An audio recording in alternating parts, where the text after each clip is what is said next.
당신의 책을 배달해 드립니다. 책 배달부 쿨입니다. 안녕하세요. 책 배달부 쿨입니다. 오늘은 지난번에 저희 자매님의 한국 방문 기념으로 저희 자매에게 궁금한 점이 있으면 글을 남겨달라는 부탁을 드렸었는데요. 드디어 그 질문에 대한 답변을 좀 드리려고 합니다. 너무 늦었죠? 진짜 저희는 자매님이 한국 방문하는 동안에 유튜브 촬영도 할 수 있고 뭐 이럴 줄 알았는데 정말 조카랑 놀아주다 보니까 놀면 침 흘리고 자고 다시 일어나면 조카랑 놀고 이런 일상의 반복이어가지고 유튜브를 촬영할 수 있는 시간이 1도 없었어요. 그래가지고 이렇게 뒤늦게 답변을 드리게 됐는데요. 그래도 저희가 열심히 답변을 남겨드리도록 하겠습니다. 먼저 블로그에 있는 질문들을 좀 살펴볼게요. 쿠아님께서 남겨주신 질문인데요. 두 분의 열정적인 에너지는 대체 어디서 나오는 건가요? 우선 이 질문은 저희 자매님한테 해당되는 부분인데요. 저는 1도 열정적이지 않고 저희 자매님이 되게 열정적인 사람이에요. 저는 그에 비해서 되게 수동적인 사람이고 대신 이제 자매님이 계획을 세우고 시동을 걸면 저는 그 옆에서 굉장히 잘 따라가주는 파트너라고 할까요? 그런 역할을 담당하고 있고요. 하지만 이제 저희가 어떤 일을 하기로 하고 충분히 의논을 통해서 이제 시작을 하면 서로 끊임없이 아이디어를 주고받고 뭐 비평이나 조언도 가감없이 해줄 수 있는 그런 좋은 파트너이자 조언자가 아닌가 이런 생각을 해봅니다. 저도 정말 저희 자매님의 에너지가 어디에서 나오는지 너무 궁금해요. 다음은 유민305님이 남겨주신 질문인데요. 평소에 시간 관리는 어떻게 하는지에 대한 질문입니다. 저는 되게 약간 덜렁거리고 실수도 좀 있고 이런 편이라서 시간에 되게 민감한 스타일이에요. 그래가지고 평소에 메모장에 그날 해야 할 일들을 다 적어놓거든요. 이렇게 해야 할 일들을 중요한 순서대로 적어놓고 마지막으로 갈수록 시간에 따라 뭐 다음에 할 수도 있고 조금 조정이 가능한 부분인 일들도 있고 이런 식으로 적어놓으면 다 끝낸 일을 이렇게 지우는데 그때 느껴지는 쾌감이 너무 좋아서 항상 이렇게 해야 할 일들을 적어놓는 편이에요. 그리고 이렇게 그날 꼭 해야 할 일들을 적어놓고 정리하면 중요도에 따라서 놓치는 일 없이 할 수 있어서 좋고요. 이 일들을 다 끝내면 남은 시간에 제가 보고 싶은 동영상을 본다거나 아니면 뭐 다른 책을 읽는다거나 이런 식으로 좀 소소한 선물도 주면서 재미있게 하루를 보내려고 하는 것 같아요. 시간을 분 단위, 초 단위 이렇게 저는 타이트하게 쓰진 않지만 대략적으로 뭐 몇 시에 일어나서 몇 시에는 어떤 일을 하고 몇 시에는 뭘 한다 이런 시간은 늘 적어 놓는 편이기는 해요. 그래야지만 이제 시간을 놓치거나 시간을 낭비하는 거 없이 조금은 계획성 있게 쓸 수 있는 것 같더라고요. 그 다음은 건강관리나 영양제 정보를 좀 달라고 하신 질문이 있었는데요. 저는 자매님 덕분에 GNC부터 시작해서 굉장히 좋은 다양한 영양제를 많이 먹어본 것 같고요. 어렸을 때는 한약도 많이 먹었고 홍삼 그리고 공진단 이렇게 안 가리고 다 먹었던 것 같아요.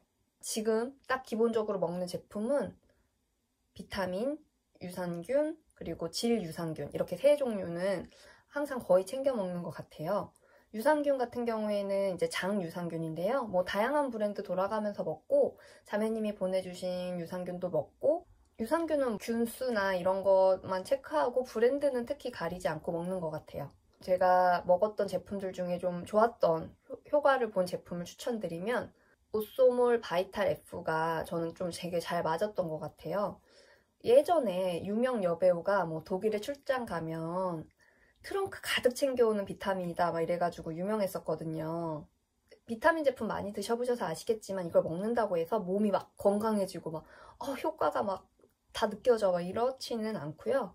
다만 저는 이 제품을 먹으면 좀 피로할 때 피로감을 좀 덜 느끼는 것 같아서 좋아하는 제품이에요. 그리고 보통 제가 먹는 제품은 이렇게 드링크와 알약이 같이 있는 제품인데 저는 이 드링크 제도 좋았어가지고 맛있게 잘 먹었거든요. 그래서 보통 조금 용량이 고용량이다 보니까 1년 내내 먹진 않고요. 2달 단위로 이렇게 좀 2달 먹었다가 좀 쉬었다가 이런 식으로 끊어서 많이 먹고 있어요. 그리고 일반 비타민은 잘 먹긴 먹는데 잘 효과 모르겠는데 하시는 분들은 이거 아마 드셔보셔도 좋을 것 같아요. 근데 이거 정말 개인 취향이라는 점. 그리고 저는 또 하나 되게 질 유산균을 정말 너무 추천드리고 싶었어요. 이렇게 유산균 먹는데 왜 질 유산균도 따로 드세요? 이렇게 물어보시는 분도 있으셨거든요. 근데 저는 블로그에도 이걸 한번 포스팅한 적이 있었는데 질문이랑 댓글이 진짜 엄청 났었어요. 저는 피곤하거나 무리하거나 하면 질염도 꼭 같이 오고 막 이랬어가지고 이게 너무 스트레스인 거예요. 산부인과에 안 가기엔 너무 불편하고 막 이러니까. 그리고 또 이게 재발을 하다 보니까 더 스트레스더라고요. 그래서 이제 산부인과에서 질 유산균을 좀 따로 챙겨서 먹어보면 좋겠다라고 말씀을 하셨는데 정말 좋은 제품 같았는데 가격이 너무 비싸가지고 이걸 1년 내내 먹지 못하겠다 이런 생각이 들었어요. 그래서 이제 집에 와서 검색을 하면서 제가 가격도 좀 비싸지 않고 꾸준히 먹을 수 있을 것 같은 제품을 발견했는데 그게 자로fem도피러스라는 유산균이에요. 가격도 크게 비싸지 않고 지금까지 꾸준히 먹고 있는데 질염이나 이런 쪽에는 확실히 효과가 있는 것 같아요. 그런데 이게 많은 분들이 조금 오해하시는 게 이런 유산균을 먹는다고 질염이 치료되거나 예방되는 게 절대 아니라는 거 아시죠? 그러니까 이런 증상이 있으면 꼭 산부인과에 가서 치료를 받으시고 이 질 유산균은 질 내에 이제 환경을 튼튼하게 만들어주고 보호해주는데 이제 일조를 한다 이렇게 생각해 주시면 좋을 것 같아요. 저도 뭐 산부인과 가는 게 뭐 그렇게 엄청 즐겁고 이렇진 않지만 뭐 정기적으로 검진도 받고 이렇게 하고 있습니다. 다음은 이제 연애 관련해서 이 남자는 확신이 어떻게 느끼는지 남녀 관계에서 이제 어떤 스타일인지에 대한 질문인데요. 저는 아직 미혼이라서 뭐 이 남자다 이렇게 확신을 느끼고 이런 건 없긴 하지만 우선 제가 제일 중요하게 생각하는 건 대화가 잘 통하는 사람이에요. 이게 되게 서로 오랜 시간을 함께 보내야 하기 때문에 우선 대화가 잘 통해야지만 그 관계를 잘 유지할 수 있는 것 같고요. 그리고 저는 예전에는 뭐 다 따졌는데 지금은 그냥 다정한 사람이 너무 좋아요. 그냥 저한테 다정하고 저한테 다정하게 말을 건넬 수 있는 사람. 이런 사람이 되게 좋은 것 같고 대화가 잘 통한다는 것에 대한 포인트는 이렇게 평소에 되게 재밌게 잘 지낸다는 것뿐만 아니라 갈등이 생겼을 때 이 사람과 이 문제를 어떻게 풀어나갈 수 있느냐에 대한 그런 방향, 해결 방향 이런 것도 제시가 되는 부분 같거든요. 그래서 그런 부분을 좀 유심히 보는 편이고요.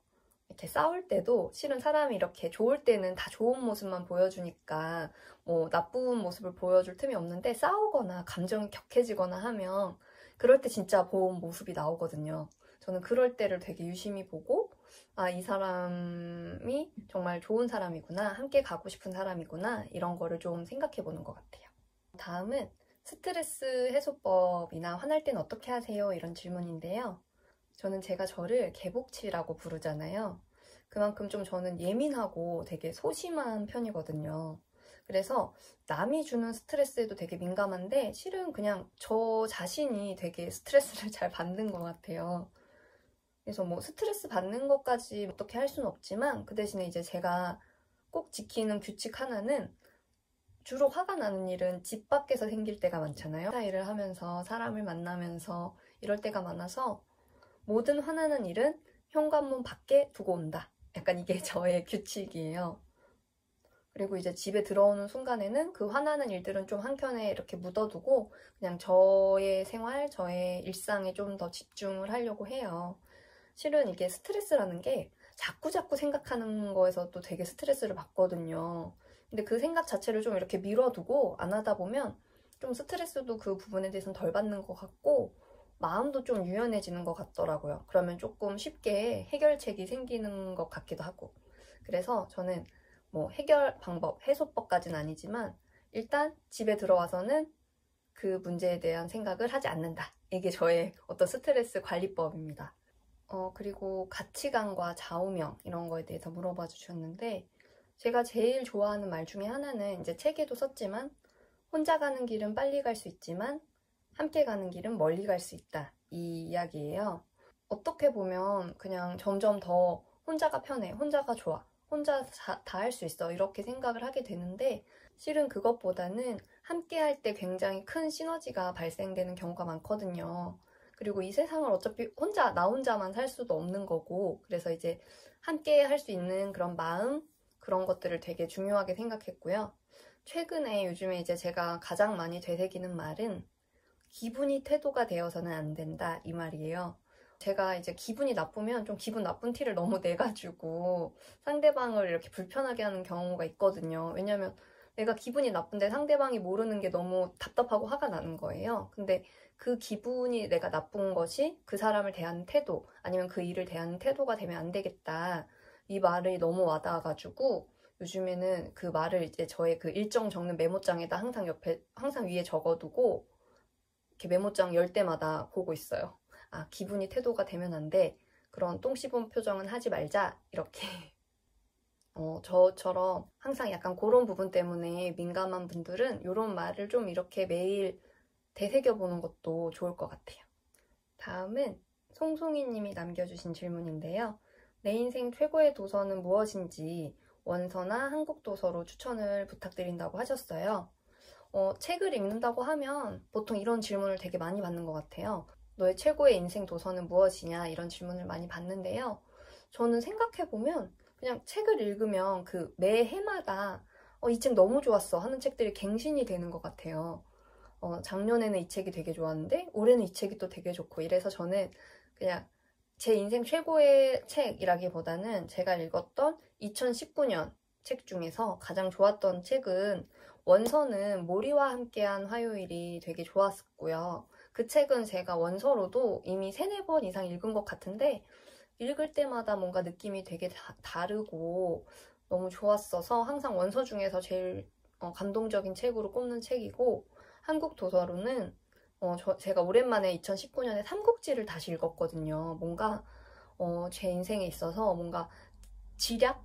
뭐 이런 전략? 이런 거를 세우고 싶다는 생각이 들었어가지고 삼국지를 다시 읽었는데 다시 읽어도 정말 너무 좋은 책이었고 또 하나는 제가 이제 연말에 리뷰하면서 너무너무 극찬했던 인간 본성의 법칙 이 책을 저의 2019년 인생책으로 꼽아보려고 합니다. 다음은 이제 저희가 원서 리딩을 하다 보니까 아주 그 부분에 대한 기본적인 궁금증으로 기본적인 영어 스피킹이 원서 리딩으로 가능한지 스피킹 노하우가 있는지 독서할 때 노트, 필기나 흔적들을 볼 수 있는지 이런 질문을 해주셨는데요. 아시다시피 저는 토종 한국인이고 영어로만 생활한 거는 한 1년 정도 안 되게 시카고에서 이제 어학연수 했던 기간밖에 안 되기 때문에 뭐 영어를 잘한다거나 영어의 전문가라고는 말을 할 수 없을 것 같고요. 원서 리딩을 한다고 해서 외국인을 만났을 때 지금 우리가 이렇게 말하듯이 문장형으로 아주 길게 자연스럽게 말할 수 있는 건 아니라는 말씀을 드리고 싶어요. 저 같은 경우에는. 하지만 어휘력이 되게 많이 생겨서 우리가 이제 왜 한글을 쓰면서도 중복된 단어 표현을 좀 다양하게 바꿔보자. 동의어를 많이 알아야 된다. 이런 말을 많이 하잖아요. 그거를 좀 더 자연스럽게 이야기할 수 있고 그리고 기본적으로 많이 읽어야 말도 할 수 있다는 이야기는 저는 되게 공감을 하거든요. 그래서 원서 리딩이라는 게 어휘력을 늘리고 그 다음에 어떤 문장 구조를 자연스럽게 익히게 해서 스피킹에 아주 실전적인 도움이 준다기보다는 그 뼈대와 틀을 만드는데 도움이 된다는 생각이 듭니다. 인스타그램에서 해란1551님께서 남겨주신 질문인데요. 쿨님, 한 달에 몇 권 정도 책을 읽으시나요? 장르는 어떻게 되나요? 라는 질문을 남겨주셨어요. 저는 기본적으로는 이제 리뷰를 위해서 저희가 정한 원서 1권, 그 다음에 한국 도서 1권 이렇게 읽고요. 그리고 개인적으로 읽고 싶은 책들을 골라서 1-2권 정도 더 읽는 것 같아요. 그래서 아주 작게는 한 달에 뭐 3권, 많게는 4권에서 5권 정도까지 읽는 편인데요. 저는 막 이렇게 대단한 다독가는 아니고 또 권수에 막 이렇게 집착하는 스타일도 아니라서 막 이번 달에는 뭐 5권 읽어야 돼, 뭐 4권은 최소 읽어야 돼, 막 이렇지도 않거든요. 그래서 그냥 닥달하지 않는 스타일이에요. 그리고 책은 우선은 기본적으로 베스트셀러 코너에 가서 어떤 책들이 유행인지를 보긴 하지만 개인적으로는 소설 좋아하고요. 소설도 하루키나 뭐 알랭드 보통 같은 작가들의 책 좋아하고 한국 작가로는 정희연 작가님 이런 분들 책도 좋아하고요. 김영하 작가님 책도 좋아하고 요즘에는 제가 이제 문학상을 받은 책들에 조금 관심이 많아져가지고 그런 문학상 받은 책들에 조금 시선이 많이 가고 있고 장르는 이제 자기계발서부터 소설 아니면 이제 트렌드를 알기 위해서 그런 트렌드를 분석한 책 이렇게 가리지 않고 잘 읽는 것 같아요.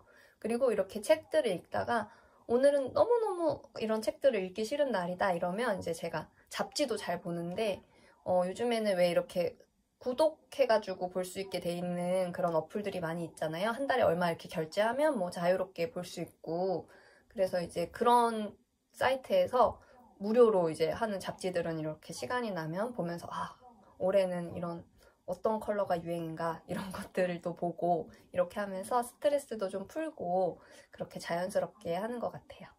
네, 오늘은 여러분들께서 남겨주신 질문들을 좀 답변하는 시간을 가져봤는데요. 궁금증 많이 풀리셨는지 모르겠어요.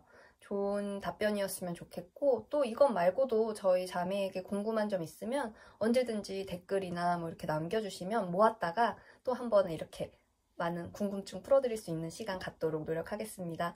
오늘 콘텐츠 재밌었다고 생각하시면 구독, 좋아요, 알림 설정도 부탁드릴게요.